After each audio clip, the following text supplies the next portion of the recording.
Indie Comics.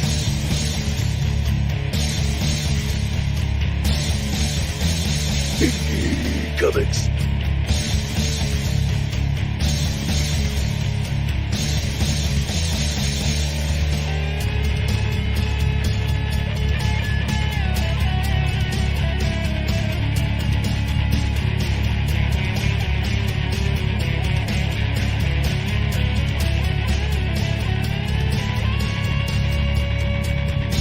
Hello, and welcome to another episode of Omen Revelations Podcast, the flagship show of the Omen Comics Podcast Network. I'm your host, Michael Nunley, and with me, as always, is my friend and co-host, Steve Sellers. For today's episode, Steve and I are going to talk about Stephen King's two main haunted hotel movies. Of course, we're talking about 2007's 1408, based on King's 1999 short story of the same name, and 1980's Kubrick classic, The Shining, based on Stephen King's 1977 novel of the same name. But before we get started, did you have any opening thoughts, Steve? Sure, I can add a few things. Stephen King is a legendary writer who's been adapted numerous times, so I don't want to take anything away from him. Still, he's a writer who tends to descend into his own personal tropes a lot of the time. And while we will see some of these tropes in these two films, the main character is an alcoholic writer, psychic children, and so on, these movies are a bit different from his usual fare. And that's mainly because none of these stories are set in Maine, which very often tends to be the case with King stories. These are haunted hotel stories set well away from Maine, and that presents a nice change from the usual locations and characters that you often see in King's work. That's part of the reason why these stories are as memorable as they are, I suspect. So with that out of the way, Mike, why don't we get started? I would love to, Steve. So the first film we're going to dive into is the psychological horror film 1408. If you're looking for the story, it is the third tale in the audiobook collection Blood and Smoke, released in 1999. Also in 2002, 1408 was collected in written form as the 12th story in King's collection, Everything's Eventual. The film stars the amazing John Cusack and Samuel L. Jackson, and it was directed by Michael Hafstrom.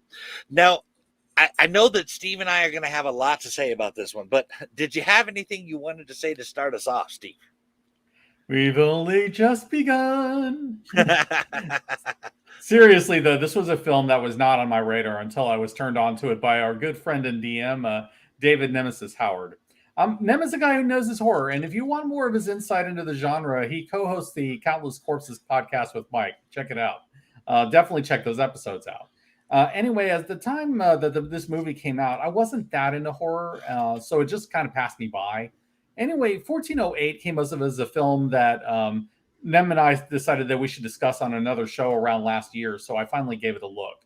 I was pleasantly surprised by it in a lot of ways, but we'll talk about that as we go.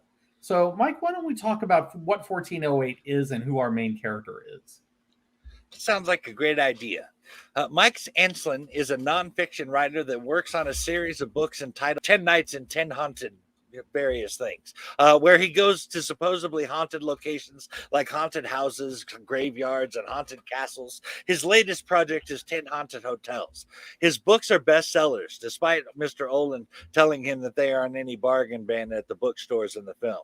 But in truth, the person he is in his books does not reflect the author. In fact, I would go as far as to say that Mike Enslin in the books he writes is perhaps a persona. Mike not only doesn't believe in the paranormal or the supernatural, he doesn't really believe in anything, but nonetheless he pretends to believe so that he can stay in these places and write his lucrative 10 Nights and 10 Haunted book series. But Ensign does feel some level of guilt at their success since he is a fraud. He does have his superstitions, though, like his lucky Hawaiian shirt that he wears in the movie but is not referred to as such, and of course his cigarette. According to the book, he quit smoking after his brother died of lung cancer, but he carries the cigarette, which must be stale as fuck by now, in his ear just in case of a nuclear bomb goes off. That way he can have one last cigarette before the world ends. But what about you, Steve? What's your perception on Mike Enslin? At first, Enslin comes across as a self-absorbed jerk who thinks he's a bigger deal than he actually is.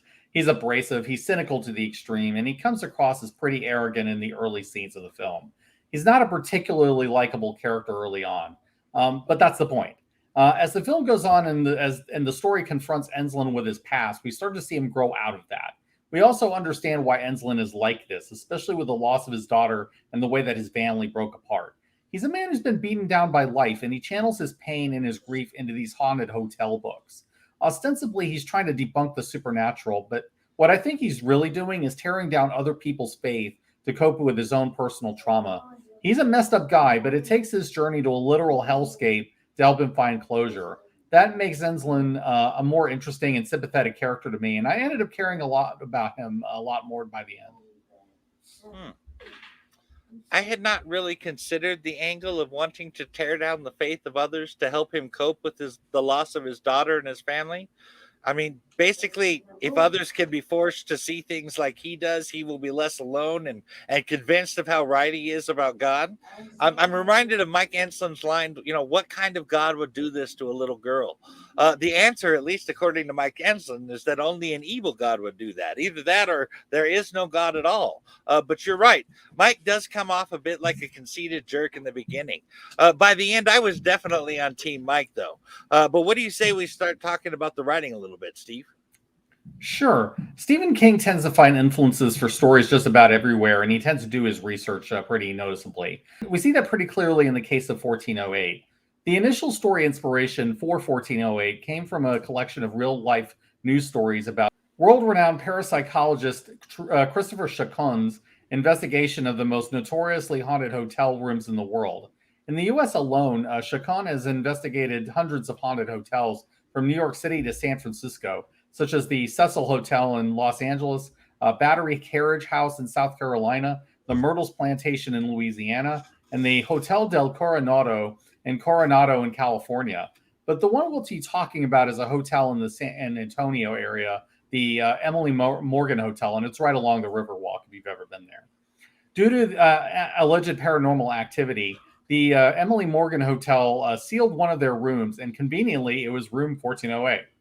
You can find the place if you ever go downtown in San Antonio. It's a huge Gothic revival building, and it looks surprisingly not that unlike the Dolphin Hotel in 1408. Back when I lived in Texas, I actually drove past the Emily Morgan a few times on trips to San Antonio, though I never knew it had a haunted history for a very long time. I just thought the building looked cool, and I just moved on with my day. But knowing that now that it was the basis for this movie makes me regret never having stopped there. So let me share a few details that King worked into the Dolphin Hotel that he lifted from the Emily Morgan Hotel. You know, when Gerald Olin, the hotel manager, talks about how there's no official 13th floor in the Dolphin Hotel, the Emily Morgan Hotel didn't have one either. That's because there was an empty floor that they intended to use between the 13th floor and the observation tower, and they meant to put the clock in that floor. This didn't work out, but the convention stuck. The 14th floor of the building is the real 13th floor of the hotel. They kept that convention because the hotel managers thought it was less superstitious that way, and it probably wouldn't scare the guests as much. Not that it worked, because the 14th floor was reputed to be haunted. Before it was converted to a hotel, the 14th floor was used as a waiting area for a hospital. Other floors were even used as a morgue. So presumably all the people who died there contributed to the haunted flavor of the building. King didn't really use that as far as I know, but it gives some context to the hotel's reputation and how it worked into the story of 1408. Wow. I could definitely testify that waiting rooms are evil. that is actually pretty cool. I was under the impression that it was generically based on like haunted hotel stories and then spun together with a little Stephen King magic, but I like that it was at least based on an actual hotel. But speaking of what the story is based on, I believe you had a little bit to say about the actual book by King, didn't you, Steve? Yeah, I did. The story on which this film was based was almost never written. Stephen King originally created the first few pages of 1408 for his nonfiction book on writing as an example of how to revise a first draft. And as an aside, I recommend that book if you're interested in the craft of writing. It is a very good starting point to work from. The story of 1408, however, intrigued King, and he wound up not only finishing a complete draft, but he adapted it for an audiobook compilation of short stories. The screenplay for 1408 originally had more lines and detail than the end result film. For example, Kevin O'Malley begs Mike to fix it, sewing his throw back together while chasing through the air duct. And the 1950s heavyset woman who jumped out of the hotel window not only cries, but she also says, "May Jesus forgive me and fuck you, Henry Smith." Mike also tries to hug his elderly father in the hotel bathroom, but he discovers that he's actually hugging the hotel toilet when he opens his eyes. Katie Enslin's name in the screenplay is actually written as Gracie Enslin instead, so I guess they decided on the final name later. And also, as we'll discuss later, there were different alternate endings used in the film. Still, I have to admit that I never read the original story, so can you add some details about that, Mike? I sure can, Steve. So I would like to do a little comparison between the book and the film here, if I could. There's a similar meeting with Mr. Olin in the book and the film where he discloses the room's morbid history. But some of the facts are changed, I'm guessing, to up the stakes, I imagine. But Olin reveals that due to the superstitious practice of never recognizing the 13th floor, the room listed as being on the 14th. But because it is on the 13th floor, the room is actually cursed, and all the more so because its numbers add up to 13. But like in the film, Enslin is actually a skeptic about the paranormal. But in the book, Mr. Olin believes that his skepticism might actually make him more susceptible to the room's powers and pleads with him to reconsider staying in the room. In the book, there have been a total of 42 deaths in 1408. 12 of them were some suicides and an additional 30 natural deaths over the span of the Dolphin's 68 years. In the film, however, there are 56 deaths and not 42, and there are only 22 natural deaths and not 30. As far as the types of deaths, there are 7 jumpers and 5 hangings, Mr. Olin mentions, that account for the 12 suicides listed in the book, and 1 more cause of death, including 4 overdoses. But all of that only accounts for 38 of the 56 deaths Mr. Olin says happened in the room. We are left to speculate how the other 18 of them died. Mr. Olin also changes how long the hotel has been around, saying that it's been around for 95 years and not 68. Mr. Olin says that he does not believe that there are ghosts in 1408, but that something does reside in the room that causes terrible things to happen to anyone who's in there for more than a few minutes. I prefer his line, "It's an evil fucking room." But either way, for that reason, he did his best to keep 1408 vacant during his 20 years as the Dolphins manager. But after the 4th death on his watch, he has forbidden anyone from renting 1408. Do you have any thoughts on those changes, Steve? Nothing too deep on this one, I'm afraid. I don't know why they changed the statistics on the deaths in the room, and I'm not sure it really changes very much in the scheme of things. So I'm honestly fine with all that. I can say that neither the book nor the movie drew the details of the deaths out in the room from anything that happened in the Emily Morgan Hotel. In fact, the 7th floor had more of a grisly reputation than the 14th floor, as that was the one that was used as a morgue. I did really love the evil fucking room line, and Samuel L. Jackson delivers it perfectly. I don't know what it is about Samuel L. Jackson, but he's just so good when he's dropping F-bombs. Yep. I mean, yeah, so I don't know how much of it is that the screenwriter's adding the line in, and how much of it is that Samuel L. Jackson drops the F-bomb like a boss, but it's a memorable line that sticks with you. But I think there was another change you wanted to get into, Mike? There is actually. In the book, Mike Enslin's problems with the room start before he even enters it. When he first looks at the room, the door appears to be tilted to the left. Then he looks away and he looks back and the door is normal. But then he looks up at it again and the door is tilted to the right. Enslin, however, just like in the movie, explains it all away as the power of suggestion and Mr. Olin's manipulations. So he girds himself and goes into the room. Now, in the movie, the room starts messing with Mike all the way down in the lobby with the woman and her infant child. He sees them again entering 1410 when he's approaching 1408. The woman, of course, turns out to be his wife, Lily Enslin, and their daughter, Katie. I was reminded a little bit of The Shining, actually, now that you mention it, where Danny gets visions of the creepy ghost twins before the Torrance family officially moves into the Overlook Hotel. And we'll talk about them when we get to The Shining, more than likely. But I was thinking that the filmmakers wanted a similar effect by teasing the ghosts and then pulling the twist of having it be Lily and Katie. But that's purely a guess on my part. Anyway, let me bring up another creepy moment that you might find interesting, Mike. So while Mike Enslin walks down the corridor of the 14th floor heading to room 1408, the camera cuts to a tray that is left out on the corridor floor in front of a room, having leftovers from a sandwich and fries. When the hotel operator calls Mike after the window injures his hand, she tells him that there's going to be a delay bringing him a sandwich and offers the option to get a side dish instead of French fries. This is more proof that the room has powers outside of itself, and they've clearly started messing with Mike before he's even crossed the threshold. Wow. That is really one of those like blink and you'll miss it kind of things. I'll have to admit that I didn't notice that. That's a good catch. I will add that it is interesting that a posh hotel like the Dolphin would have flies on the food in the hallway that you mentioned, and cockroaches in their air vents for that matter. I will get into this in more detail, but that does remind me of a certain Lord of a Hell. I'll just plant that seed and move on. In the movie, Mr. Olin tells Mike that they only go into the room once per month and they only stay for 10 minutes. But even then, a maid found herself locked in the bathroom of 1408 for a few minutes. And when they got her out, she had taken out her eyes with a pair of scissors and was laughing hysterically. We have to assume that she was one of the mutilations they talked about. But back to the book.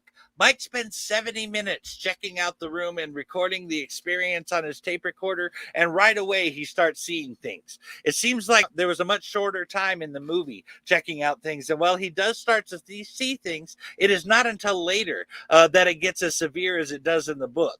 But Enslin does make the same connection about likening the experience to taking bad dope, but I think that is old-timer slang for taking acid.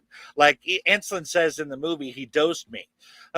But to give you an idea of what kind of things he was seeing, the breakfast menu on the nightstand changes languages from English to French, then Russian, then Italian, and then into a woodcut of a wolf eating a screaming boy's leg. The pattern on the wall seems to shift and warp, and the pictures on the wall have shifted into frightening visions. A still life of an orange becomes Enslin's severed head. Enslin sees pictures disappearing and reappearing. Enslin's feet sink into the carpet like quicksand. Paintings come alive and more. It is just intense, crazy shit. And Enslin's thoughts become more and more bizarre and incoherent as it's happening. He tries to make a phone call, but only hears a nightmarish voice on the other end of the line, chanting bizarre phrases. For example, this is 9. This is 9. This is 10. We have killed your friends. Every friend is now dead. This is 6. My guess is that 9, 10, and 6 were among the 12 suicides in the book. Of course, this happens later in the movie too, but the numbers are changed to 5 to 8, which coincidentally add up to 13. Of course. Now, I admitted that I was spit thrown with the whole "your friends are dead" sequence, especially since none of Enslin's friends actually die in the movie. So having it be a reference to the various suicides in the room makes much more sense and gives some helpful context there. I will say that Enslin probably should have started running by this point, but he's so arrogant and driven to prove his skepticism to be right that he doesn't leave until it's way too late for him. Around this point, he might have gotten out, but his own character flaws lead him straight to the trap, and I love that. But I think there are more changes you wanted to mention, Mike. There are definitely more changes I want to discuss, but first, I need to address your comment about Mike Enslin's arrogance. I think it certainly could have been arrogance, but I personally saw it a little differently. When you're fighting a stronger opponent, oftentimes you got to dig deep and embrace the challenge. Use the pain and the blood to make yourself strong enough to fight through it in spite of the pain. I mean, if you haven't been there in a fight, I don't know that makes any sense. But it's very focusing, and it's something akin to an absolute refusal to lose. I think you see this in Ben Grimm a lot. He digs down and fights his way through. We've talked about that's how he's able to like stand up against the Hulk. You also see that moment in Wonder Woman or Wolverine when they get that grin after being hurt. That's the all right, motherfucker moment. That is where I saw Mike Enslin. The harder the room pushed, the deeper he dug. He was not going to lose this fight. Mike did come there to prove that 1408 was bullshit, and my impression was that the deeper he dove, the more resolve he had. I'm thinking of 2 lines from him specifically. The first being, "We came here to get the story, and we don't rattle, do we?" And the message he left on his tape recorder before he climbed out onto the ledge of the room was that the room didn't win. What do you think of that, Steve? That is an interesting way to look at it, and it is certainly possible. Mike Enslin has a definite competitive streak to him, looking at the debunking of the hauntings as almost like a game. He probably also feels like he's competing with Olin after that meeting with him in the office. But I do think there is an arrogance to him just because of all the hotels he's debunked over the years. He feels like it's a game and that he's gotten very good at, and he hates losing. He plays to win at any cost, which is what he ends up having to do to defeat the room. But why don't we get into other changes from the book, Mike? Sure, Steve. The whole thing with Katie is almost non-existent in the book, and it's really only referred to. In fact, the movie draws out the whole experience in the room considerably, because in the book, it was not long after Ensign started seeing all the stuff and losing his mind that the room itself started to melt. The walls and the ceiling began warping, and Ensign senses an evil, dangerous, otherworldly presence of some sort coming for him. My guess is that it is the demon bound to 1408, desperate to get out and away from this thing coming for him. Mike sets his lucky Hawaiian shirt on fire while he's still wearing it. Somehow, this breaks the spell of the room long enough for Mike Enslin to stumble out into the hallway while another guest tries to put out his shirt by throwing a bucket of ice on him. The guest walks over to the room and looks in it, but Mike warns him not to go in there because the room is haunted and the door slams shut. The theatrical cut of the film actually ends fairly close to this. Michael sets the room on fire. Firemen are able to break in and get him out of there. And just like in the book, Michael warns the firemen not to go in there, but says that it's because it's an evil room. This definitely alludes to Enslin's character journey throughout the film. He goes from someone who's convinced that everything's a hoax into accepting that a room can, in fact, be evil. And he even discards the shirt, which represents a personal sense of superstition. Although I will add that Enslin takes the Harry Malcolm approach to dealing with evil hotels, and it's great. I had totally forgotten about that. For our listeners, Steve and I are part of a Call of Cthulhu RPG group, and we were actually in the kind of evil hotel. And Steve's character, Harry Malcolm, totally suggested that we burn it down. It was a really fun moment. But back to the film. I really like the idea of burning it down. You know, in many beliefs from around the world, fire is a purifier and the ultimate destroyer. It is no coincidence that fire is in hell. As far as Mike's character journey, you are absolutely right. He has done a complete 180 since he came to the hotel, and that moment captures that perfectly. But if we could move on, I'd like to talk about one of my favorite things about 1408, and that is that there is no doubt that everything that goes on inside the room is absolutely real, and Michael Enslin is not imagining it. I like this because he was an unbeliever. It's similar to how I feel about Reed Richards being confronted with undeniable proof of magic. And in Enslin's case, I think the playbacks on his tape recorder absolutely prove that what happened was real beyond a shadow of a doubt. But Mike goes into the whole situation both out to prove there is no God or afterlife, and as if the room 1408 had actually challenged him to prove it's not real with the postcard that Mike received.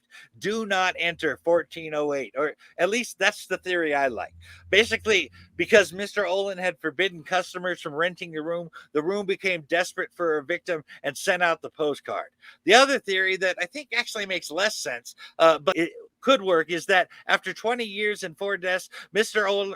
Orlin wanted someone to finally destroy the room because he personally could not do it. But what do you think about that, Steve? Who sent that postcard and why? Well, let me get into a possible theory and get your take on it. Though to be fair, it probably only works with one of the alternate endings, but that's enough to at least throw it out there. The thought that I'd had since nearly the beginning is that Mike Enslin is already dead by this point, and in fact that he's been dead ever since the surfing accident. It's kind of like a Sixth Sense situation where he's dead and he doesn't seem to be aware of it. So everything he's seeing since then is this weird afterlife journey, and it's hell itself, or at least the demon in 1408, that invited him to that room. But it only is even plausible with the ending where Lily and Mike's publisher are going through the house in LA, and even then you have to explain a couple of things to make it work. That is certainly a possible theory. I have heard many surfers having a wave crash down on them, and the mixture of the continually arriving waves and the circulating current underneath can actually keep you trapped underwater. It certainly looks like that was what was happening to Mike. And it is a little weird that he would just wind up on the beach flat on his back after that, you know, with the water just escaping his lungs without assistance. So while I personally don't think that is what happened, it does seem to be proposed as a possibility by the movie. Yeah, I mean, it definitely is one of those things that is not necessarily proven, but and you have to do the work of the movie to make it work. But discounting that, I do like the idea that Olin is the one who sent the postcard, and he was using reverse psychology to convince Enslin to destroy the room. The whole song and dance at the beginning, in that case, is that it's a mind game to play on Enslin's ego and test his resolve. That's certainly a plausible idea, given how he seems appreciative of Enslin and his burning of the room in the end scenes. Like he's gained respect for him after doing what Olin himself wasn't able to, probably because the owners of the hotel wouldn't allow him to do anything so drastic as burning it down. Hmm. I could certainly see that now that you put it that way. Actually, I'm a little torn now. If I'm honest, I like both theories, and I have a hard time picking now that Mr. Olin's theory makes more sense. But if I could switch gears here for a minute, I would like to talk about two somewhat casually stated things from Mike Enslin. The first is that Enslin said some smartass spoke of the banality of evil. If that's so, then we've entered into the seventh ring of hell. Those are two pretty big references there. And I believe you had a fair amount to share about the whole banality of evil thing and the circles of hell references, didn't you, Steve? Sure. Stephen King seems to be interested in the banality of evil as a concept. I suspect this idea played some role in his creation of Randall Flagg as the villain of the Stand in the Dark Tower series, because Flagg is the embodiment of evil in the Stephen King universe. King has said regarding Flagg that he's uncomfortable with the idea of evil, but that he wanted to embody the notion of people at their worst. I think a similar process came into his mind in the way that he defined the room. But for now, let's get into what we mean by the banality of evil. In Eichmann in Jerusalem, a report on the banality of evil, Hannah Arendt insisted that only good had any depth. Good can be radical, but evil can never be radical. It can only be extreme, for it possesses neither depth nor any demonic dimension yet, and this is its horror. It can spread like a fungus over the surface of the earth and lay waste the entire world. Evil comes from a failure to think. It defies thought, for as soon as thought tries to engage itself with evil and examine the premises and principles from which it originates, it is frustrated because it finds nothing there. That is the banality of evil.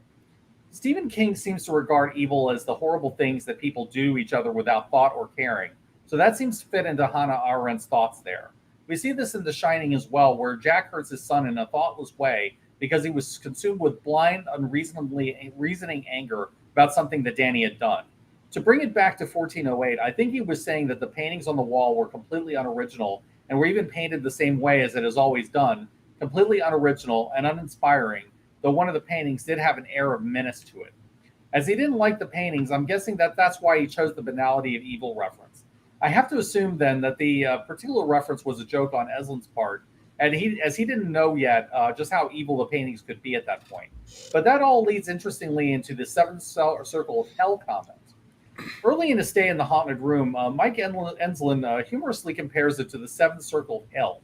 In the Inferno section of the Divine Comedy, the seventh circle of hell, which is also called the hell of the violent and the bestial, is described in cantos 12 through 17 of Dante Alighieri's Inferno. It includes 3 rounds of sins of violence: the violence against neighbors, the violence against themselves, and the violence against God, nature, and art. Still, it is the art aspect that Mike Enslin refers to with that line. The souls there have rejected, respectively, God, nature, and art, but other rings are relevant as well as they come up. The first ring of the seventh circle is a river of boiling blood and fire, reserved for murderers, war makers, plunderers, and tyrants. This is why the room is so hot when he gets there. The second ring of the circle is the wood of the suicides, which is reserved for both those who killed themselves and those who attempted suicide. The souls trapped there personify self-hatred. In the film, many of the occupants of the haunted room have indeed committed suicide. The third ring of the circle is the plain of burning sand, which is reserved for blasphemers, sodomites, and usurers. Mike Enslin is definitely a blasphemer, as he flat out says that there is no God. He rejects God after his daughter dies, and that leads him into a much darker place. So Dante's ninth and final circle of hell is reserved for the worst of the sinners.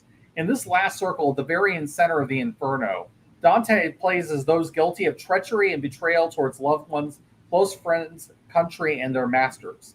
It is also the furthest from God's light and warmth, and is therefore the coldest and darkest region of hell, which is why the room is freezing when Mike Enslin finally reaches it. It could be argued that Enslin could be seen that way because he turns his back on his wife and his father after the death of Katie. It could be that the room interprets that as a betrayal of loved ones and of kin.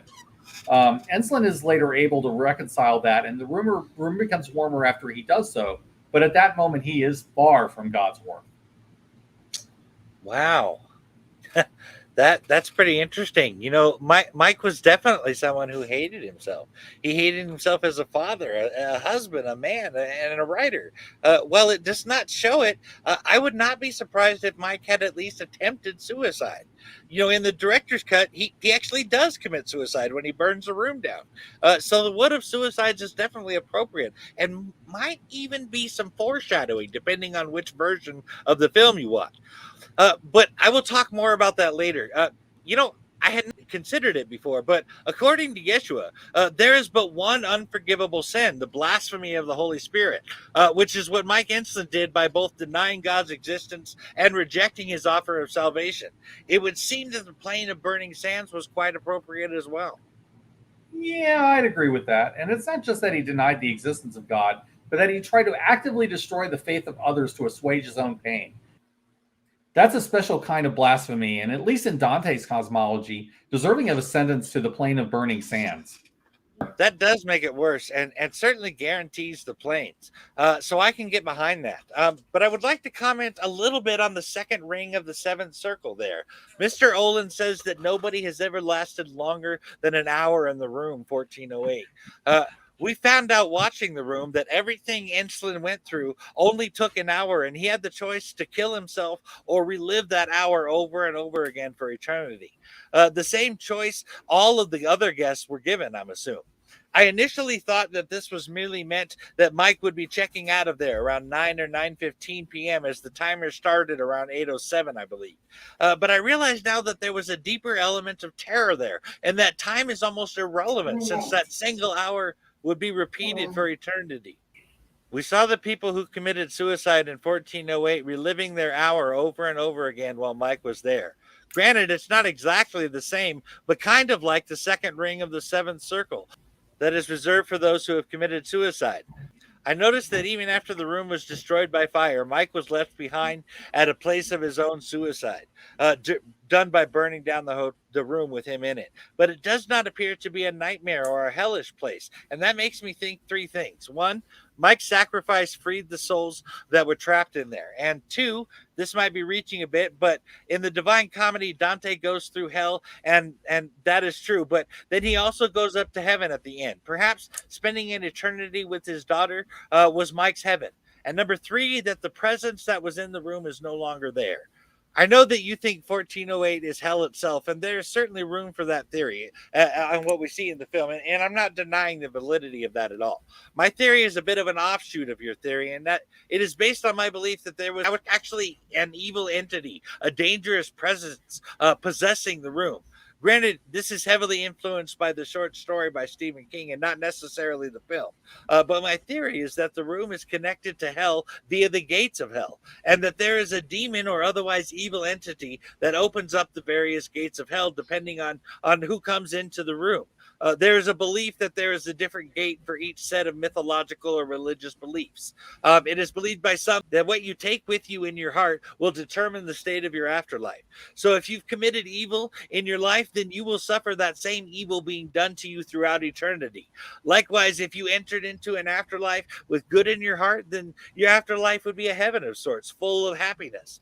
And something along those lines comes across in Dante's Inferno. The punishment fits the crime. And that seems to be the case in 1408. In Mike Enslin's case, he brought a heavy heart full of pain, guilt, and unbelief, and those things were turned against him by the room. In thinking about this theory and knowing that Mike felt an evil and dangerous presence approaching him before he set the fire and got out of the room, my guess is that there is a demon attached to the room. Who is this demon? I think the presence of the room is by one of the builders of the gates of hell, likely Lucifer, Satan, Leviathan, or Lilith. At the very least, one of their subordinates. I'm thinking Beelzebub. He is the Lord of Hell and the Lord of Flies I was referring to earlier. I know that we viewed the film a little differently, and I think that, like The Shining, there's enough questions left unanswered that there can be more than one legitimate take on what happens in the film. In the book, Mike says that he knows it was not ghosts that made him experience those things in the room because ghosts are merely humans, while whatever was in that room was horrifically inhuman. And that word, inhuman, perhaps influenced by The Conjuring, is why I think the room was possessed or controlled by a demon. But do you have any thoughts on that before I go on, Steve? Some. In King's mythos, the idea is that spirits can leave traces of themselves in a place, and it can be for good or ill. Dick Halloran goes into some detail on this in The Shining, so we can revisit that in more detail later when we get there. Anyway, it's certainly possible that all the accumulated negative energy from all the death and suffering in 1408 led to the room manifesting something truly evil, akin to a demon. You could be right that the evil force in the room could have been trapping the spirits who died there. We do see some of them stuck in their last moments, perhaps revisiting their last hour in the room over and over, much as Ensslin himself does. Fire tends to be purifying, as you mentioned, so burning down the room could have cleansed it and allowed the trapped spirits to find peace. Or for Ensslin himself to find his heaven with Katie, depending on which ending you want to go with. But I think you had more connections that you wanted to make with Dante, Mike? There are just a couple things. In thinking about what you said there about the nine circles of hell and even the whole of the Divine Comedy, it seems there are definitely some similarities to Mike's journey. Mr. Olin is kind of like a Virgil in this story, like a guide, and with Beatrice being a symbol of divine love, this might be reaching here, but Katie could represent her in the film, especially when we see that Mike ends up with his daughter in eternity at the end of the film. In both the Divine Comedy and in 1408, Mike Ensslin and Dante are warned multiple times not to go further into hell, or rather limbo, the first circle. But both of them, because of their own demons, if you will, or even sin, ignore these warnings and enter into hell of their own volition, or the room, as it were. Abandon all hope, ye who enter here indeed. Oh, yeah. I was thinking something along those lines myself upon rewatching the film again, so that's a great catch. The story is about the descent into hell, walking through purgatory, and then rising up to heaven where Dante finds Beatrice. We definitely see a similar pattern as Ensslin suffers in hell, exists in a state of purgatory as he cleanses himself of his sins, and then he's able to reach heaven with his daughter.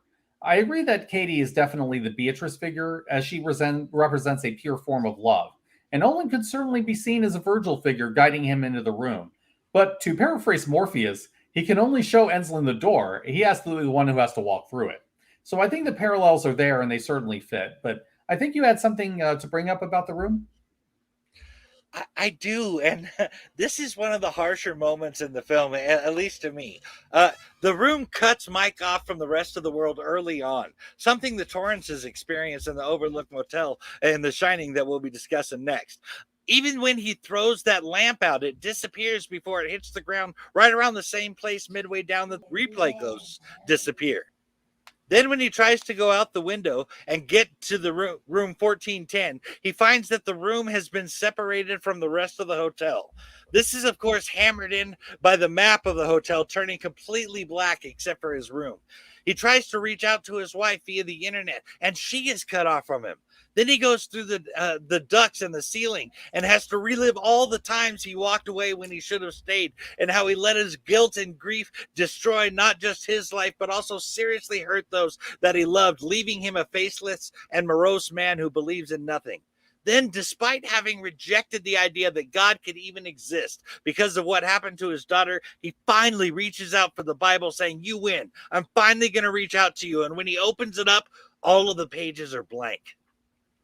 I think this is the purgatory aspect of the room, and we definitely see a shift between pure torment and suffering, instead with the idea of teaching Ensslin a lesson. The pages are blank because that's all the Bible ever meant to him. Nothing. They're blank pages because he has no faith in any of the words inside the book. They are meaningless in his eyes. The room is throwing his blasphemy back in his face, confronting him with his own empty cynicism. So I thought that was a really clever moment. If you only reach out to God when it benefits you at that moment, is it really faith at all? Does it really mean anything? The movie's saying that it doesn't, and it's both a good horror moment and a good thematic moment. Wow. That is an amazing analysis of that scene, my friend. I'm impressed. That totally fits with the Divine Comedy thing that is going on in the film, and that is how I'm going to see it from now on. But I have what may or may not be another wacky theory for you, Steve. I think that the room intentionally dropped the window on Mike Enslin's hand to draw the blood out. We know that the room is something akin to a demon, so it may have been a rite of sorts based on Leviticus 17:11, which says that the life of the flesh is in the blood. I think that the room needed Mike's blood to tailor the nightmare to it. When that drop of blood hits the floor, the room absorbed it. But I can't help but notice that Mike puts his blood all over the room in a way that is similar to priestly rituals performed by the Levites and even Israel as a whole. When the angel of death came down to kill the firstborn sons of Egypt, the Israelites protected themselves by putting blood all around their doors. Levite would sprinkle blood onto the Ark of the Covenant. Mike Enslin puts his blood all over the floor, sprinkled around with his dripping blood. He put it on the door by banging on it, showing that his blood is going on everything that he touches. Then he puts his blood on the windowsill when he was looking out across the street. Then he goes out onto the ledge and eventually rubs his blood on the walls themselves outside the room. You'll notice that this is when the room separates him from the rest of the hotel and everything else goes black. It's almost as if the demon room is guiding Mike Enslin through a ritual. I know I've come up with some offbeat theories, as you have said, but I have to ask if this makes sense to you. Actually, I can see what you're saying there. It could be some kind of blood ritual, or it could just be that the room needs to taste blood to really gain the power it needs over him. It could also be a fear thing, since the room starts to take power over Enslin when it shows the ability to cause him physical pain. It might be at that up to that point, the room had more trouble in affecting him because he didn't fear or respect it. But that act of first blood put the fear of God into Enslin, and that's when the room really starts to get nasty. It could even be feeding on Enslin's fear, becoming stronger the more frightened that he becomes. It's the Patrick O'Leary of evil rooms. That is a good one. You know, in my personal opinion, this is just how I choose to look at things. Faith and fear are the opposite sides of a coin of perspective. Both are belief in something that we cannot see and hasn't happened yet. Just from a logical standpoint, it would make sense that if God requires faith to work, then the devil or demons would require fear to work. So I could totally get behind that. But I'm not done with my theories yet. And I have another one for you, and it actually ties in with what you're saying there. When Mike saw the guy across the street in the window, it turned out to be a reflection of himself, but one that was all blacked out, so you couldn't tell by looking at him that he was Mike Enslin. Mike screams to him and begs him for help, but the shadow Mike only reflects him. Then the woman sneaks up behind the shadow Mike and attacks him. I can't help but notice that almost everything that happens in the room is the room turning Mike's guilt and fears against him so that he will kill himself. It would seem that this scene is an analogy of the hour Mike is about to experience. Cool. So that definitely backs up the suspicion I had about the room feeding on fear. That's awesome. I also suspect that you're right about the room trying to drive Enslin into suicide. It seems that that's a common MO that this room has in dealing with its victims. It's trying to set up a situation where the victim chooses to die. Towards the end, the voice of the hotel manager, which is really the demon, tells Enslin that he has to choose to die or check out. Though I'll be honest, the room reminds me of that line from Hotel California. You can check out anytime you like, but you can never leave. Considering that Stephen King tends to reference old songs rather a lot in his books, I actually would not be surprised if that was a deliberate reference. First of all, you get a point of inspiration for the Eagles reference. That was perfect. Mike does end up stuck in that room, even if it's his version of heaven. The wood of suicide seems to be a recurring thing. I think you're right about that. I want to go as far as that leading into your thing about Mike already being dead, but it just doesn't quite fit. 12 suicides in one room is a lot, though. But if I could bust out with another theory I have about 1408, Mike doesn't believe in anything, and he is lost in the pain and guilt of his past. Every time he tries to see a little light, maybe a way out, his guilt and his pain come up again, and he can't see past it. And Mike Enslin is morose and wallows in his own funk, according to his publisher, and has a generally solemn attitude. It's like he is dead inside. I think that dead guy with his eyes covered in the maze of air ducts was Mike Enslin. I think Mike Enslin knew that too when he saw the dead man with his legs that don't work come alive and look at him. That's why he yelled, "I can't help you," as he turned and tried to run and get out of the maze to escape the version of himself that frightened him so much. I also wonder if seeing himself like that reminded him of his father and his father's words, "As you are, I was. As I am, you will be." And that cruel smile that he had when he said it. In Olin's own words, he thought the father character in The Long Road Home was a real bastard. I noticed that The Long Road Home could be a play on John Milton's Long is the Way and Hard, that out of hell leads up to light from Paradise Lost. From the perspective of Lucifer, his dad was certainly a bastard. I think he speaks of Mike knowing it is a long, hard road ahead of him if he is going to climb out of the hell he is in and into the light. His fear of that long road home is what the room is playing on. That makes sense. I think when you mentioned that Enslin is dead inside, that sounds right to me, actually. I think everything good in him died with Katie, and that loss killed him spiritually. So he's just going through the motions ever since, trying not to deal with the pain. Mainly it's with his job and the hotel trips, but I think it's implied he also does this with alcohol. Again, the alcoholic writer is a major Stephen King trope, so it's probably deliberate. Nice catch with the Milton line, too, and it may be that Milton was on his mind as well. But I think he's also dealing with another recurring King idea, the concept that the sons repeat the mistakes of their fathers. This was something King brought up in Doctor Sleep with Danny Torrance, and I think we see it again here. In this case, I think the reason Enslin's father is trying so hard to get through to him in the flashback is because he knows how that ends. He's trying to break the cycle, but Enslin throws it back in his face and just leaves him in the nursing home with nothing but half-remembered regrets. It's not until Enslin gets over himself that he tries to make amends with his father, and that's when it truly breaks the cycle. But speaking of parents and children, I think you had another observation in mind. I do, but first, that is a bit of an eye opener, actually. I knew that Mike's father was trying to talk some sense into Mike after Katie died, but I didn't connect it with the sins of the father, which actually sheds more light on what his father meant by saying, "What you are, I was. What I am, you will be." Great observation there, Steve. You're knocking it out of the park today. But you guessed it. I have yet another theory based on a little fact. In the film, Katie asks her mother, "Why is the Bible purple?" Purple is the traditional color for adapted children's Bibles, most notably the English Standard Version Children's Bible, which has been in print for years and continues to have new editions released.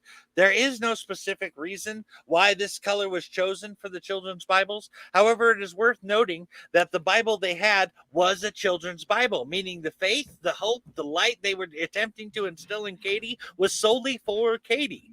That was something the Insulin did to help their daughter. That was something the Insulins did to help their daughter, but they themselves did not believe it. That is the impression I got anyway. That's why Mike was so angry that they had done that. He believed that, as he said to Olin, that there is no God to protect us. So he felt like he gave his daughter false hope. They should have actually better prepared her for what she had to face. But I got the impression that regardless of what her parents were telling her, she knew very well that she was going to die, and I think she was prepared for it. Enslin doesn't really understand that what they did wasn't a bad thing, and in fact, that they probably made Katie's death more bearable for her. What they did was offer hope and comfort that what lies on the other side might be better and free of pain. But because Enslin is wrapped up in his own pain and grief, he takes the wrong lesson from it, concluding that it's better to tell hard, painful truths than to try to comfort people with faith. And it's here that I think I finally understand why Enslin stopped telling stories and just stuck to these hotel review books. Because the act of telling stories is crafting a comfortable life for the reader. And I don't mean that in the sense that we're trying to deceive people, even though there is that phrase about writers being liars. The idea is that there is hope, a light at the end of the tunnel, and a just methodology behind the world that we understand. That's what we create as writers. I think that after Katie's death, Enslin just couldn't do that anymore. So he stopped writing stories and instead dove into these books meant to debunk the supernatural. We see later that because of his experiences fighting the room, that during the LA scenes, he's able to work through his trauma and finally write a work of fiction again. He starts to realize that hope and faith does have the power to help people's lives, and that's an important part of his journey. I can agree with that. I had not considered why he said the man who wrote The Wrong Road Home was a different person. But it's pretty obvious now. Building on what you said, it's as if Mike lost his way and himself. And at least in that version of the film, he finds himself again. Not just as a person, but as a writer. Like he said, he had reinvented himself.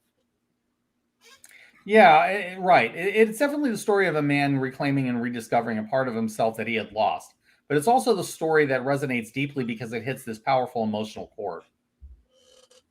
It really does. And I just got to say that this movie really hits home for me. I had a son that died at 6 months old of SIDS, and my family broke up because of it. So a child dying always gets me right in the feels, and I understand why the family would split apart. Also, the last time I saw my daughter, she was 8 years old, right around Katie's age in the film. So this hits home right there too. Granted, these similarities are nowhere near exact situations, but I do know the feeling of losing a child, and that is a wound that never heals. I think that is one of the big reasons I picked this film to cover here. This is a horror movie that taps into my personal fears and pains. So empathizing with Mike Enslin is very easy for me. And when you can get drawn into a film like that, it makes it all the better, even when it hurts. That totally makes sense. I won't pretend to understand what it means to be a parent, so I can't say that it hit me in the same way. The closest I can imagine is to think of losing one of my nephews. But since King is a father, one of his sons is actually the writer Joe Hill. He knows how to hit that primal parental fear, and that's probably why the impact of this story is as strong as it is. Definitely. Being a parent totally makes King know exactly what buttons to push for a parent. And actually, speaking of being a parent, I think that The Room took it too far with having Katie appear to him in the flesh at the end. The pain was pushed so far in that moment that it turned into absolute rage. I know that if someone did that to me about my children, the fury of seven hells would be unleashed for me. His despair became boiling, burning hatred for that room. I think Mike Enslin burned that room down out of furious, righteous vengeance.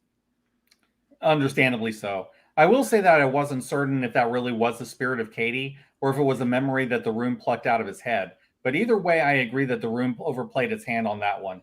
The room seems to like giving bits of hope to make the despair hit harder. To be fair, sometimes it works. But by using Katie as bait, it just pushed Enslin too far.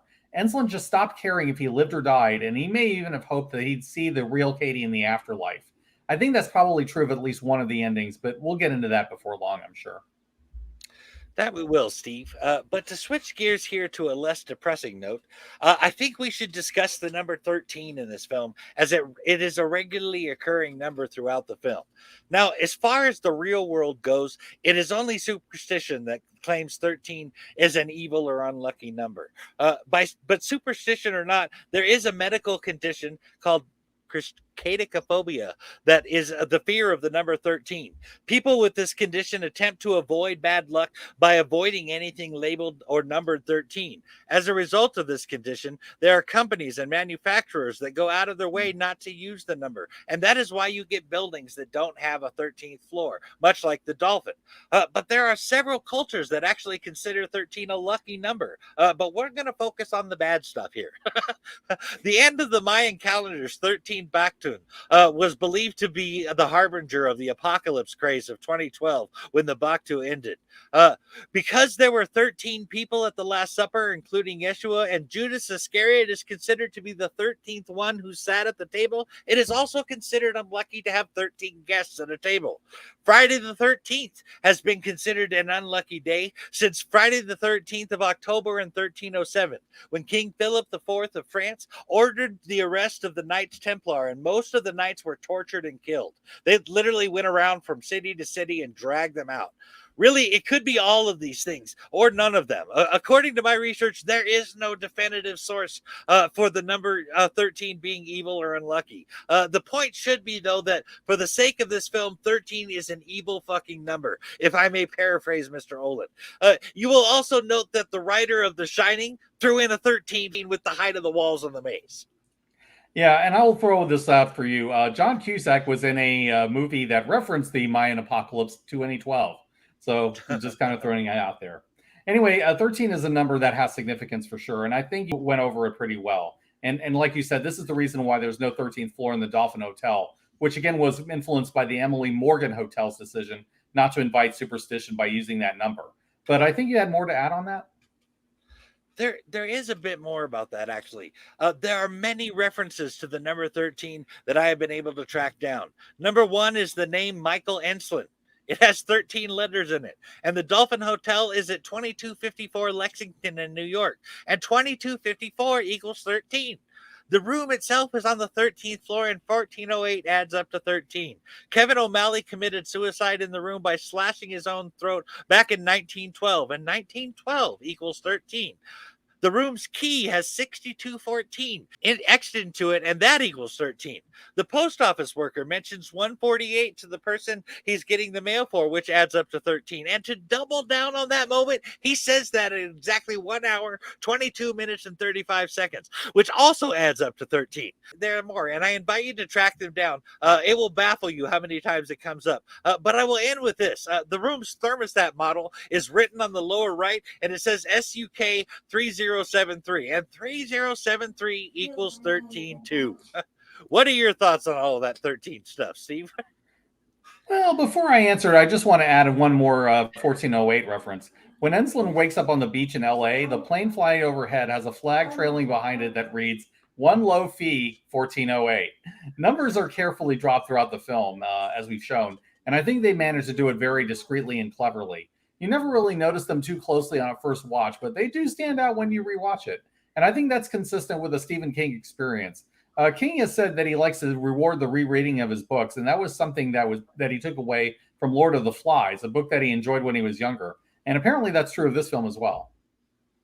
You know, I do remember King talking about that actually. He was saying, having gone through the book the first time, he was obsessed with finding out whether or not Ralph lived or not. But knowing the end, he was able to pick up new things along the way that made the book even better. I will tell you that rereading books and comics and rewatching movies and shows is a practice I do myself, and I can guarantee the eye opening quality of this practice. When you're watching or reading something again, as King put it, your analytical mind kicks in. In fact, that's where I get a lot of this stuff for these episodes. But now we need to talk about the endings to 1408. There are 4 endings to this film. There's the theatrical cut, where Mike survives and reconciles with Lily, but she does not believe in his experience. That is until Mike plays back the tape and she hears Katie's voice on the tape, and Mike gives her a look like, "Do you believe me now?" But also a little hurt in his eyes that she doubted him in the first place. An alternative version of this ending has the exact same events, but Lily does not acknowledge hearing Katie's voice on the tape, and only Mike's reaction is shown. The third version is the director's cut, which was shot because of the original and 4th ending of the story was deemed a downer ending. Mike dies in the fire, and he is happy to do it, knowing that the room will be destroyed. The room itself screams in agony as the fire consumes it, and everything begins to crash down on Mike. At Mike's funeral, Olin approaches Lily and Mike's publisher, Sam Farrell. He unsuccessfully attempts to give her the box of Mike's possessions, including the tape recorder. Olin claims that the room was successfully destroyed and it will no longer hurt anybody else. He later listens to the recording in his car and becomes upset when he hears Katie's voice on the tape. He sees a little girl in a dress walking in the cemetery grass behind the car, calling out as if she is lost. He then sees Mike's burnt corpse in the back seat. Then he sees the same little girl holding hands with her father as they walk away. Olin places the tape recorder back in the box and drives off. The final scene is of the gutted room, where the apparition of Mike assesses the death of the entity while smoking a cigarette. He hears his daughter calling for him, and he disappears as he walks off towards the door. The door is heard closing and the scene fades, indicating in death Mike has freed all of the souls. The original version cut the funeral scene and dubbed it over with shots of Los Angeles and Lily and Sam sorting through Mike's stuff. Sam returns to his New York office and discovers the manuscript that Mike wrote while he was in room 1408, which is a little weird for me. I don't know how he would have written a script in that room. As Sam reads the story, audio from Mike's experience in the room is heard. In a final scene, Sam's office door slams shut, and Mike's father's voice says, "As you are, I was. As I am, you will be." So what do you think, Steve? Do you have a preference now that you've heard about the book and the different endings of the film? What is your favorite version? Well, I've watched a couple of versions of this film, including the theatrical version and the director's cut. I've also seen the alternate endings that are on YouTube. I personally prefer the idea that Enslin died in burning the room down, as that's both believable and consistent with the Dante connection that they're going with. To me, it makes sense that that journey ends with Dante finally reuniting with Beatrice, which in this case means that Enslin is reunited with his daughter. I feel like him dying just makes the act one of love, redemption, and sacrifice. He's gone through hell and purgatory, and he earns a way into heaven because he destroyed the evil room and freed the lost spirits in the hotel. I didn't care so much about the theatrical ending because I just think the power of his sacrifice doesn't have as much weight if he survives it. I will say, as an aside, that I like the idea of the publisher receiving the last manuscript that Ensslin wrote in the mail. It's inexplicable as to how this would happen, but I think it's more emotionally satisfying that that last story that represents Enslin's personal transformation is allowed to be read. But how about you, Mike? Well, I'm a little torn about it, actually. On the one hand, the theatrical cut is closer to King's story, and so I feel like I should respect that.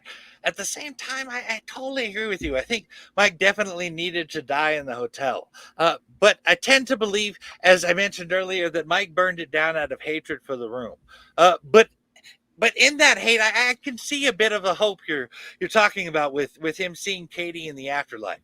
It can also be that he did give his life and the axe set the others free, and maybe that was what finally brought him out of purgatory. But let's get into our final thoughts on the film. I have to put 1408 up there with my favorite horror movies, like a top 10. It is definitely my favorite haunted hotel movie. This movie has layers and layers to dissect, as our listeners surely know or have discovered on the show. I am personally really impressed with John Cusack, and I would rank him up there with like Joaquin Phoenix as far as acting ability.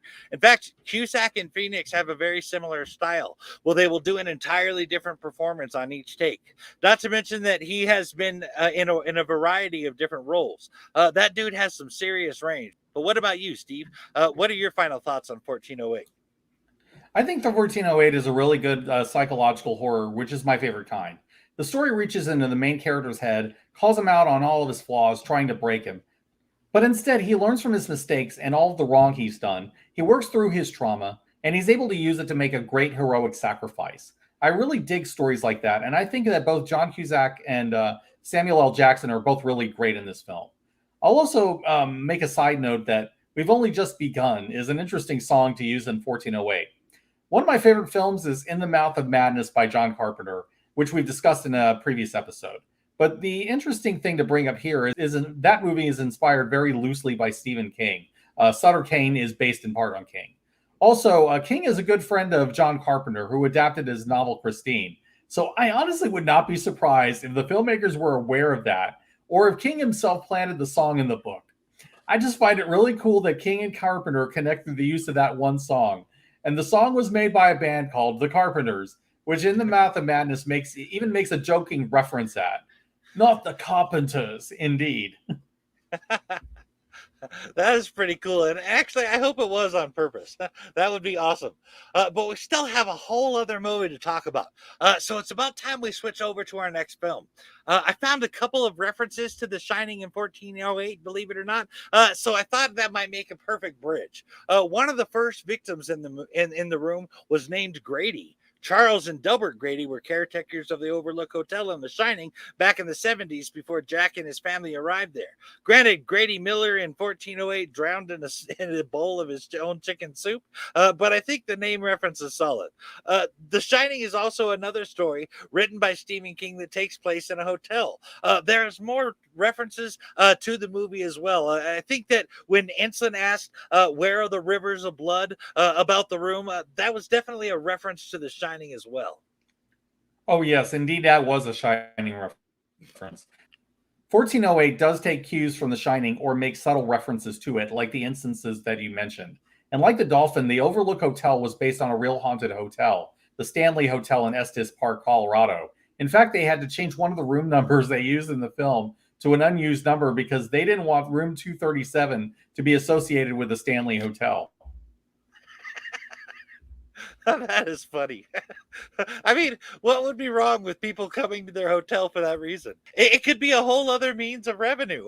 But on the flip side of that, I guess I can understand if you're exclusively catering to the upper class. I mean, you don't want the poor mingling with the rich. Now it might traumatize the wealthy. But seriously, why don't we talk about The Shining, Steve? Sure. I wanted to talk about The Shining because it's one of the first films that really got me into horror more seriously. I'm a huge fan of Stanley Kubrick, who I mainly got into because of 2001: A Space Odyssey. I'm a huge fan of that film. So watching his other films made sense as a starting point.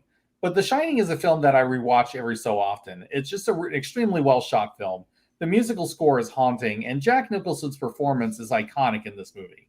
Now, there are differences of opinion between King and Kubrick, enough that King nowadays tends to disavow this version of The Shining.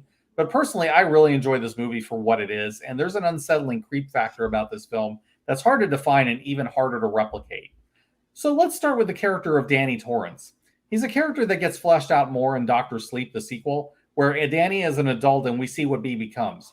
That's a good movie, and I recommend it if you're a fan of The Shining. But in this film, he's a classic Stephen King psychic child, and someone who is also troubled because of his father's alcoholism and physical abuse. And these things are bad enough even when you don't have psychic powers. But it is low key the center of a lot of what we see going on in this movie. What did you make of Danny, Mike? Um, well, it is my opinion that Danny has either schizophrenia or DID, mostly because of his Tony personality. Although his memory issues and decreased participation in daily activities make me want to lean into the schizophrenic idea. But at the same time, I must confess that DID is a possibility as Tony full on takes over when Danny hides within himself. It seems like Danny has compartmentalized the shining ability into the Tony character, and that has a very DID like slant to it. But you'll notice how Danny didn't want to tell the doctor about whether or not Tony ever tells him to do things. I have a schizophrenic friend, and she told me that the voices she hears often puts her down and tells her to do things that are out of character for her to do.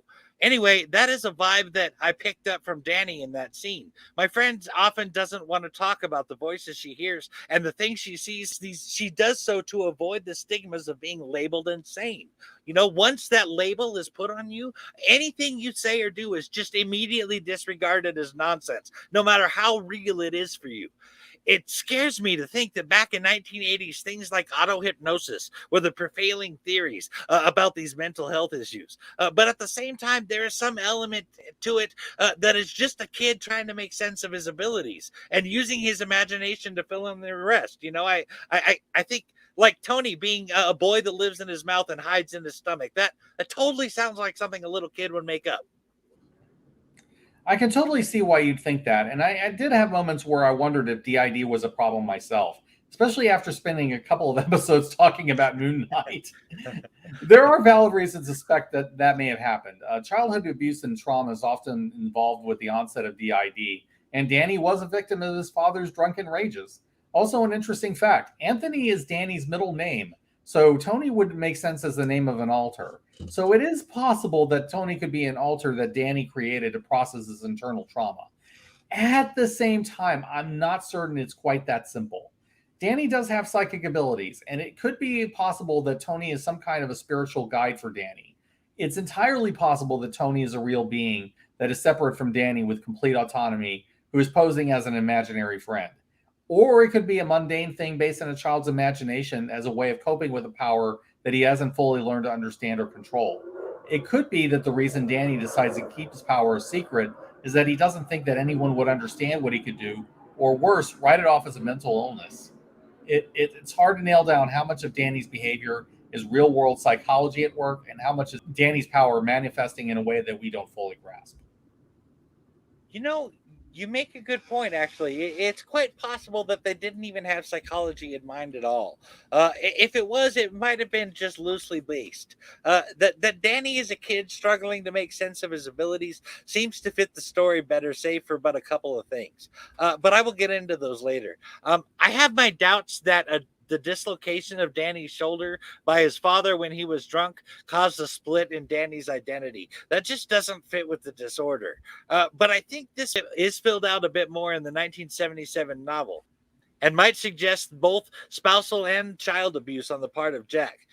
Jack is a recovering alcoholic in both the film and the book, but his anger issues aren't made apparent right away. But in the book, Jack's anger caused him to accidentally break Danny's arm, not dislocate his shoulder, and lose a teaching job after assaulting a student. That paints a whole other picture of Jack. He was volatile long before he ever got to that motel. One thing that seems to change in the film is that Jack's reasoning for going to the hotel seems to be entirely selfish. He wanted time alone to write, probably hoping that maybe a change of location might inspire him.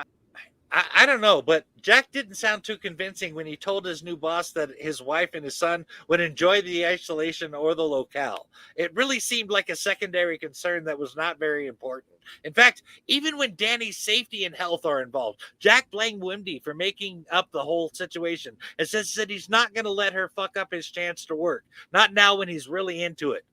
Which turns out to only be writing all work and no play makes Jack a dull boy over and over again for like 500 pages. Whereas in the novel, Jack actually hopes that the hotel's seclusion will help him reconnect with Danny and his wife Wendy and give him the motivation needed to work on the play. Jack was always really screwed up, though it should be said that the movie makes him out to be more volatile than he may have actually been. Jack Nicholson's performance is creepy even from the start, which goes against a bit farther than he does in the book. In fact, Stephen King was against casting Jack Nicholson because he didn't seem normal enough before he goes off the rails. To be fair, though, Nicholson sells the transformation, and his performance as the unhinged Jack is brilliant. But I get where King was coming from with his objections. That said, I would agree that Jack is a case where the hotel brought out the darkness that he brought in with him. He had a severe alcohol problem and anger management issues, and I get the feeling they were so severe that Jack felt he had to start over elsewhere. In an argument with Wendy, he talks about his only other options being mundane jobs. And I can't help but think that it's because he burned his bridges elsewhere because of his drunken behavior and his anger problems. But where it really goes wrong is that Jack is so driven to keep his job at the Overlook at any cost that he's willing to hurt his wife and child. And then he falls off the wagon, starts drinking again, and I'm sure the extreme cabin fever didn't help either. So Jack was always a broken mess, and he might have turned out horribly regardless, but the evil spirits and the isolation probably pushed him over the edge. There may have been some good in him, but that's gone after he's consumed by the evil in the hotel and his own demons. Once again, I think you have a clearer picture than I do with that. I had not connected all those dots that way, but it makes a lot of sense. I'd like to talk about the ability called the Shining, if we could. The Shining is not specifically defined in the movie, although it is hinted at. But in the book, we find that the Shining includes reading minds, like Danny is able to do with both Dick Halloran and his father. There are also premonitions, or the ability to sense imminent danger, like Danny, or rather Tony, was able to do about going to the Overlook Motel. The Shining also includes clairvoyance, or the ability to see the future, like Danny's visions about what would happen there.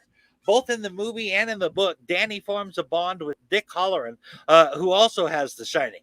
In the movie, Dick talks about how some people have the Shining and some people don't, just like how some places have the Shining and some places don't, implying that there is already a psychic energy or the Shining in the hotel. What's interesting about Danny's abilities is that in the book and in the movie, he does not ever tell his parents about it, even after he starts seeing terrifying visions. They were bad, too. Danny straight checked out for a while. In the book, it says that Danny sensed that the caretaking job at the Overlook Hotel was important to Jack and even convinced his mom not to abandon him at the hotel.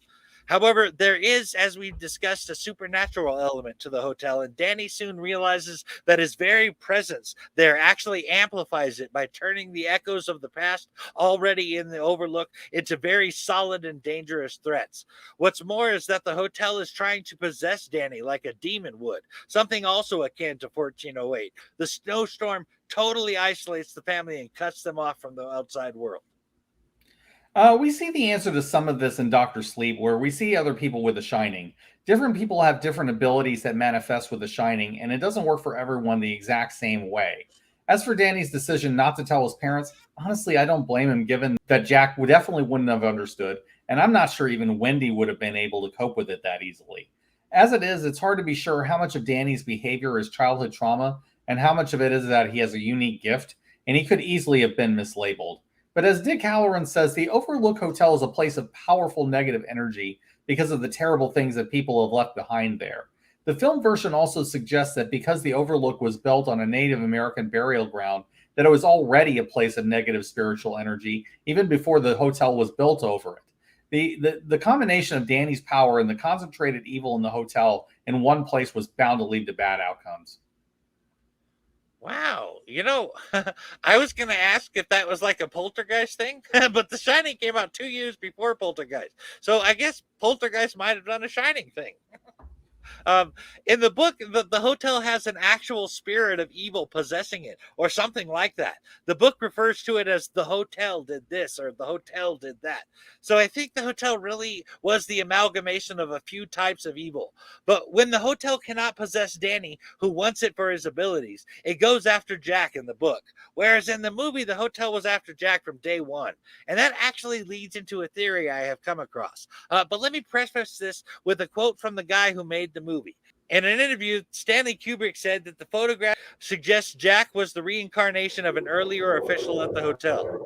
So Charles Grady could have been the reincarnation of Delbert Grady, thus why he killed his family. Jack Torrance then went through the same experience as Charles Grady in terms of being the reincarnation of one of the overlooked sinister presences. But luckily for Wendy and Danny, Jack didn't kill his family as Grady did. I originally thought that Mr. Lloyd is the hotel's avatar. It's voice. It's devil on Jack Torrance's shoulder, if you know what I mean. But he's not the only one. There is a Delbert Grady, the butler, that all but says what Mr. Lloyd only hinted at, that Jack needs to kill his family, and that is what the hotel has wanted all along. This, I think, is another thing that was carried over into 1408, actually. The receptionist that keeps calling Mike on the phone could be the room's avatar. But while we're on the subject of the Gradys, I want to say that I'm going with Kubrick on what happened there. The Overlook Hotel recycles its victims, aka the caretakers, by way of reincarnation, and those victims in turn take the lives of their family, and in the case of the movie, even Mr. Halloran. The key is the Gradys. Jack Torrance himself, and the big clue is obviously the photo from 1921 where we see Jack as the caretaker of the hotel at the front of the picture. Delbert Grady describes killing his family in so many words, and most notably with an axe. And of course, Charles Grady kills his family with an axe. That sounds like reincarnation to me. Then, of course, Delbert Grady's line, Jack has always been the caretaker, which I think might suggest that the original caretaker in the photo might have started all this, and it is his echo that takes possession of the caretakers. I say this because Jack Torrance was dark and a bit unhinged when he arrived at the hotel, and you have to assume his past self was the same way. I think the whole idea of Jack having been previously at the hotel was an invention of Kubrick, though it is an interesting one that sheds light on the hotel motivation a bit. Now that I think about it, it explains how Jack knew Lloyd's name after just meeting him. It was a residual memory from a previous life. Note, Lloyd never at any point introduces himself, and the two of them act like they're old friends, so that tracks. Anyway, this suggests a cycle of violence that ends in death, which then repeats after death and possibly rebirth. This further lends credence to the idea that Jack was always predisposed to descending into madness and violence. If so, that also suggests the possibility that the hotel has had an influence on Jack for far longer than just his time at the Overlook that we saw. It could even be that the hotel may have been influencing people like Ullman into bringing Jack on, which would also explain some things. It goes back to the idea that these evil hotels like to repeat patterns, particularly patterns related to death and violence, and Jack is the one who maintains that pattern, giving the hotel more blood and death to feed on.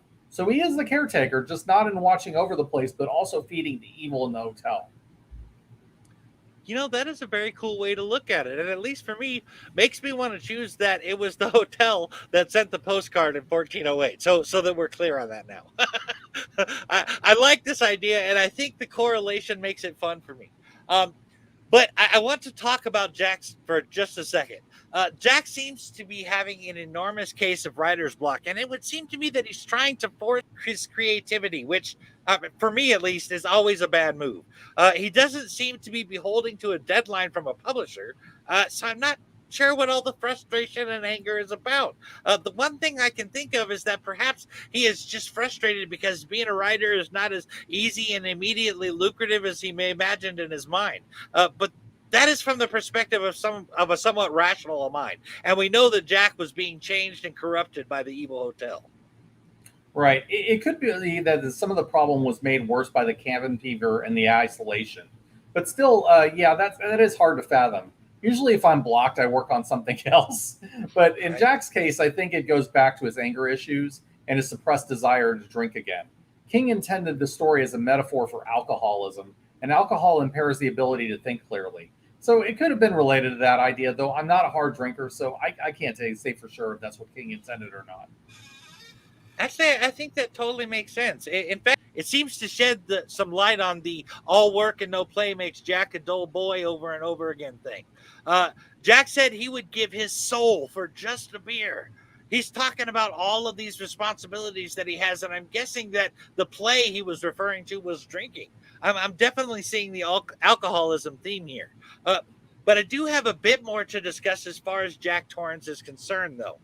Okay, so Jack Nicholson has one of those faces that does not have to do too much to look wild and crazy, especially when he lifts his eyebrows. It just looks freaky. So I'm sure that that had something to do with it. But seeing the twins murdered in the hallway and asking Danny to come play with him again forever and ever was definitely creepy. But that was just a setup for an even creepier scene of seeing the insomniac Jack sitting on the bed with a sort of manic yet exhausted look on his face. Danny acts like he's afraid of Jack as he approaches his father. Then Jack tells Danny that he wishes they could stay at the hotel forever and ever, and it gets really unsettling. But both the viewer and Danny's mind go directly to the bloody corpses of the twins and their words to Danny. So of course Danny asks if Jack would ever hurt him or Mommy, which tells me at least that Tony has told Danny about Charles Grady, and having seen the twins, he fears now that Jack might be going down that same road. Very possible. And that scene did stand out to me as well on my last rewatch of it. I get the feeling that they were trying to show him some humanity in Jack before he loses what's left of his mind. Jack clearly has regrets about what he's being tempted into, and he does genuinely love his son. But he doesn't have the strength within him to turn away from the evil spirits, either the ones in the bottle or the ones in the hotel. Because of that, and Nicholson just being generally creepy looking as Jack, it does come across as a creepy moment rather than the last vestiges of a father who's just trying to hold on to his son. Awesome. It would seem we are agreed on that. Uh, there's another thing about Jack that stood out to me. Jack's dream about killing his family and chopping them up into pieces reminds me a little bit about what happened to Michael Myers, hearing the voices and getting those visions when he was 6 that led to him killing his sister Judith. I think the Overlook Hotel is giving Jack visions, and he might be hearing voices as well. I'm not suggesting the Curse of Thorn thing, but rather the possibility that back in 1970, one of the Grady family likely had The Shining, and just like Danny is amplifying the hotel's shining, so too was someone in the Grady family. Basically, I think that what we're seeing happen to Jack is just like how it went down for Charles Grady in 1970 and Delbert Grady before that. I agree that it's once again the hotel trying to relive the cycle of death and violence with the Gradys. I mean, I'm not sure if any of the Gradys had the ability to use The Shining, though it's possible that at least one of them did. Delbert Grady does seem to be concerned about people who can use this power, given his comments to Jack about Danny, and then the fact that he saw Halloran as a threat. But either way, it's clear that the death of the Gradys fed the evil in the hotel, and Jack is also wrapped up in that cycle. Cool. Same page then. But I'd like to switch back over to the book and film comparison. One other thing that changed from the book was Delbert Grady's order to Jack when he was locked in the pantry. In the movie, Delbert just wants the family killed. But in the book, Delbert wants Jack to bring him Danny and kill his wife. Also, when Jack gets out of the pantry, things go considerably different in the book. In the book, the topiary animals, or shrubs made to look like animals, come alive and become a major threat. Jack attacks Wendy with one of the hotel's roque mallets, seriously injuring her, but she escapes to the caretaker's suite and locks herself in the bathroom. Jack attempts to break the door down with the mallet, but Wendy slashes his hand with a razor blade to deter him. Meanwhile, Halloran, having received a psychic distress call from Danny while working at the winter resort in Florida, rushes back to the Overlook, only to be attacked by the topiary animals and severely injured by Jack. But here is where things really deviate from the book. Jack pursues Danny through the hotel and corners him on the top floor, and for a brief moment, Jack takes control of himself again and begs Danny to run. The hotel quickly retakes control of Jack, making him violently batter his face and skull until it's unrecognizable with the mallet. This, of course, takes Jack out of the equation. It's just the hotel that has control of Jack's body now. Remembering that Jack has neglected to relieve the pressure on the hotel's unstable boiler, Danny informs the hotel in Jack's body that it is about to explode. As Danny, Wendy, and Halloran flee, the hotel Jack rushes to the basement in an attempt to vent the pressure, but it's too late. The boiler explodes, killing Jack and destroying the Overlook. Fighting off a last and desperate attempt by the hotel to possess him, Halloran guides Danny and Wendy to safety. This was way less dramatic in the film and mostly involved a lot of running and chasing, but never reaching each other. Dick does come to the Overlook, and it could certainly be interpreted that it was the result of the psychic message sent to him by Danny. There is no maze in the hotel in the book. Its main purpose seems to be to provide a way for Danny to meet back up with his mother, Wendy, and escape in the snowcat while Jack froze to death. I'm sure you've got a few things to say about the movie versus book endings here, Steve. Do you have a preference between the two? I'll be honest, I lean somewhat towards the book, at least in the sense that Jack was able to give his life to save his son, much as Mike Enslin sacrifices himself for his daughter in one of the 1408 endings.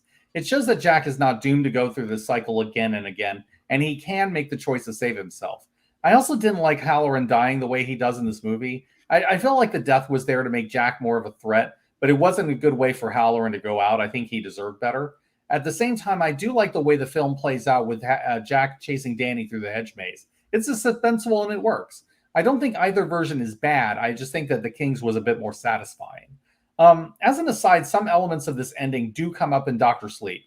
At the end of that movie, grown-up Danny decides to go to the Overlook to set up a trap for a group of evil psychics. At the end of the movie, Danny blows up the Overlook Hotel with a boiler in the same way as King's original ending of The Shining. So we did get that ending in a way, even if it took a few decades to finally get there. That's pretty cool, and I think I like the book better as well. I also think I'm going to have to watch me some Dr. Sleep. But let's get into our final thoughts here. So I will admit that I saw some of The Shining as a kid and never felt the need to go back to it.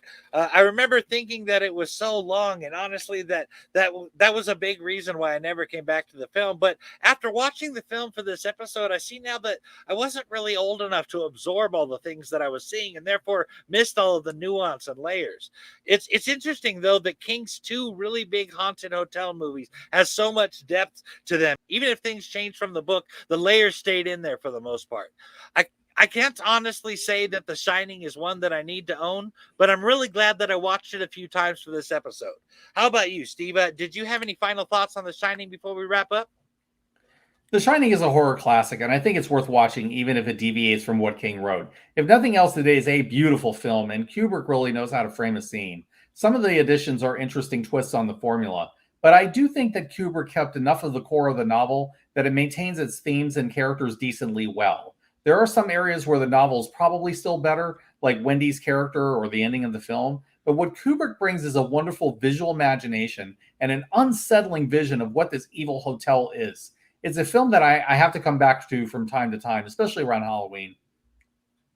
Awesome. I love rewatching old horror movies around Halloween too.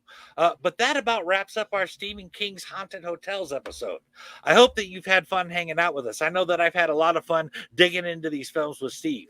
I hope you'll come back in a couple of weeks when we dive into Predator 1 and 2 as well as the comics. Until then, I would like to thank our patrons who make this podcast possible.